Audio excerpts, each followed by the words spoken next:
Welcome to Dark Magic Stories, a supernatural anthology born from shadowed worlds and forgotten power. Tonight's tale. Lot number 47. In a glittering modern city of Valentis, a clinic called Solynic promises its wealthy clientele youthful vitality, sharper cognition, and peak physical health. Behind its pristine facade, Solynic's most exclusive IV treatments depend on blood harvested from captive Deamhan. When the clinic's current Deamhan dies unexpectedly, panic grips the staff. A replacement must be found quickly to keep the treatments flowing and protect the clinic's lucrative secrets. Nicole, a dedicated nurse at Solynic, has always known the truth about where the clinic's miracles come from.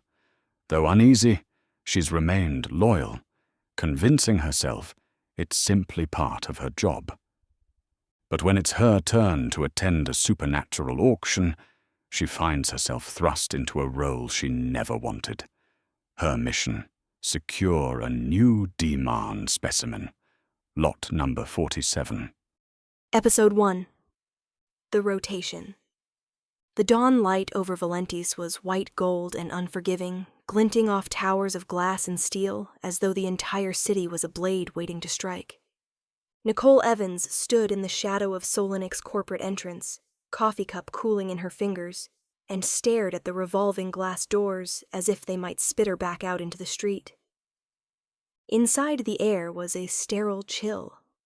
The polished lobby smelled faintly of citrus cleaner and ozone from the soft glow of UV disinfecting lamps. Nurses and technicians passed each other briskly, coats rustling, shoes silent on the marble floors. She checked her badge, Solynic Health Systems, clinical staff, and slipped it into the scanner. The door chimed, granting her passage. She moved like clockwork down the corridors. Blood tests, chart updates, inventory checks. For years, she'd built routines into armor, trying not to think too deeply about what kept the clinic running. But today, the usual rhythm was already fraying. Inside the main prep bay, the staff gathered in anxious clusters. Monitors blinked red above sealed glass doors. She recognized the biohazard symbols, bright as blood against the frosted glass. A hush fell as Dr. Anna Leong emerged from the containment corridor. Her surgical mask hung loose around her neck, revealing the deep lines etched into her face. "Status?" Nicole asked. Dr. Leong shook her head. "He's gone." A chill prickled over Nicole's skin. She swallowed. "How?"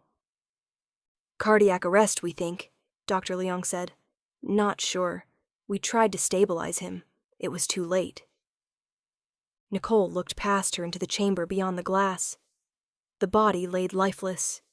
Its skin, once luminous, had gone gray. His opened eyes, once sharply intelligent, now stared at nothing. A low voice cut through the whispers. "Chen's here." Nicole turned. A man in a crisp suit stood at the entrance, eyes hidden behind narrow glasses.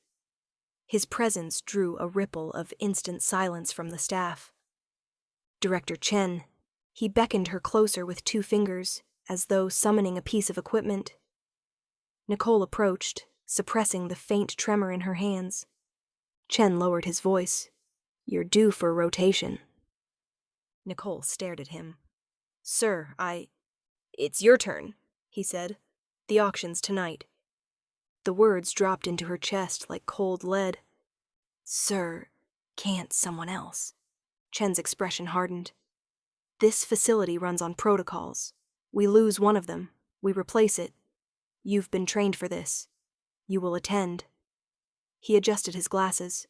"Remember, Nicole, they're predators. Don't look them in the eye. Don't speak to them. They're animals in human skin." He stepped back, leaving her alone in the antiseptic glow of the hallway. Nicole sat in the locker room for nearly half an hour. The buzz of fluorescent lights pressed on her skull. She tried to steady her breathing, but thoughts kept intruding. They always said these creatures were dangerous, that they were monsters wearing pretty faces. but no monster looked so pitiful in death.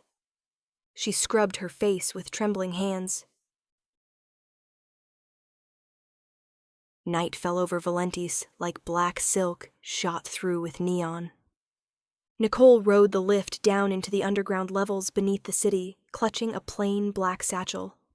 The elevator doors slid open onto a corridor lined with security cameras and guards wearing discreet earpieces. Beyond the final checkpoint, a man in a tailored suit glanced at her badge, then gestured toward a heavy metal door. "The auction's already started, miss." She swallowed. Her heels echoed over concrete as she stepped inside. The auction room was dim and cool. Shadowed figures sat in rows of velvet chairs. Some were dressed like corporate executives. Others wore expensive, casual attire, eyes hidden behind designer glasses. Conversations rose and fell until a bright white spotlight hit the platform. A woman's voice, crisp and elegant, rang out, "Next lot up for bidding, lot number 47. From behind a curtain, 2 handlers led a man onto the stage. His wrists were bound in sleek metal cuffs that glowed faintly under the lights. Nicole froze. Lot number 47 was taller than she'd expected. Lean, almost wiry, with broad shoulders and an unrushed gait.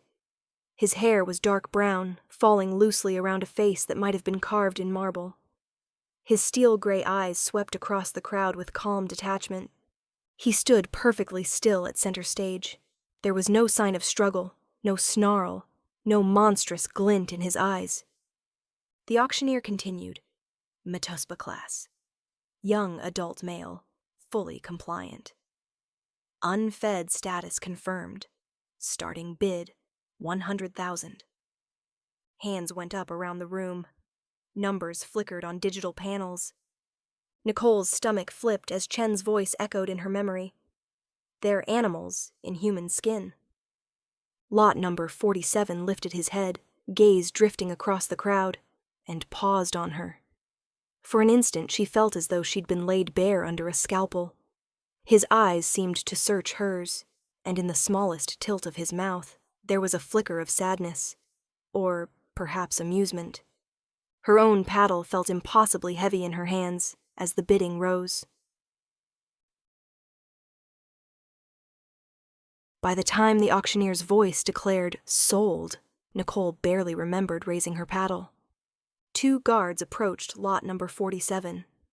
One slipped a hood over his head. The other unlocked his wrist restraints, only to rebind his arms more tightly behind him. She watched as they led him away. Outside the auction chamber, she leaned against a wall and squeezed her eyes shut. Chen's voice still rang in her head. "They're predators. Don't speak to them. Don't look them in the eye." But she had. And now she couldn't stop remembering the way lot number 47's eyes had met hers.